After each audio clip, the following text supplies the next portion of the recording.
Hello, COMM-113 Section 5 class. My name is Bedros Quinones, and I just finished listening to Cara Lowenthali's Unfuck Your Brain podcast, and I really enjoyed it.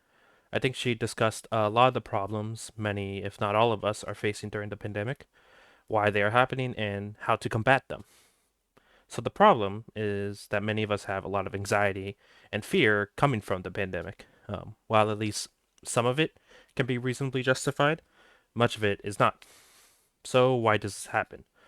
Lowenthal first talks about the amygdala, a very primitive part of people's brains. This part of the brain's job is to recognize danger and alert us. That's where the fear and anxiety comes from.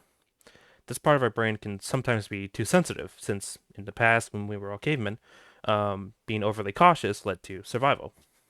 Nowadays, it leads to a lot of undue stress.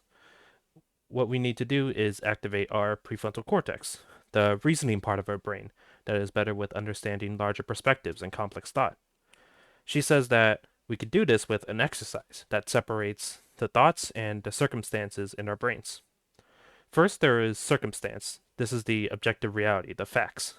One such example could be an epidemiologist predicted that many people would die from the COVID-19 virus. This is just a straight fact. This then creates thoughts like, me and my family are all going to die alone. Because of our amygdala, you will tend to focus on those negative thoughts. However, these thoughts tend to be, again, more negative and oftentimes not true. So we need to train our brain to focus on the circumstance, to focus on the objective reality instead of our emotional thoughts. Lowenthal instructs us to write down only the objective circumstances, what is actually happening, and to focus on those. This will hopefully train our minds to focus less on the thoughts that are powerful, they control a lot of our emotions, but they are ultimately not reality. So we want to focus more on the circumstance, the objective reality. She also says that this needs to be deliberate and reoccurring because our brain will naturally focus on the negatives. I liked a lot of things about this podcast. I liked how Lowenthal was clear not to demonize the media or the experts. It is their job to report on the news and report it accurately. It's just an unfortunate fact that negative news will always get attention. This circles back again to our amygdala's natural desire to focus on the negative. I also like how she shifts the blame away from ourselves. I know me and a lot of people feel a lot of guilt for their own mental health. They feel like they are responsible for their lessening mental health.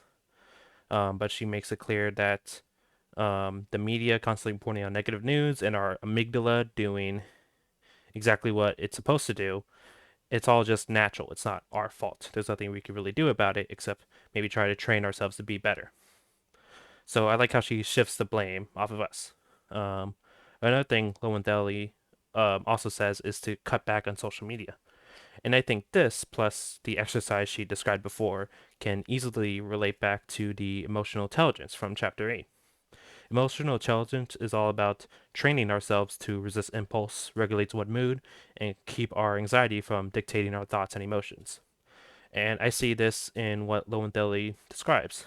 Her exercise helps us train our brain not to focus on the anxieties of the world, and we need to train ourselves to limit impulses such as social media so we can concentrate on the objective. So that was my video. Thank you for watching.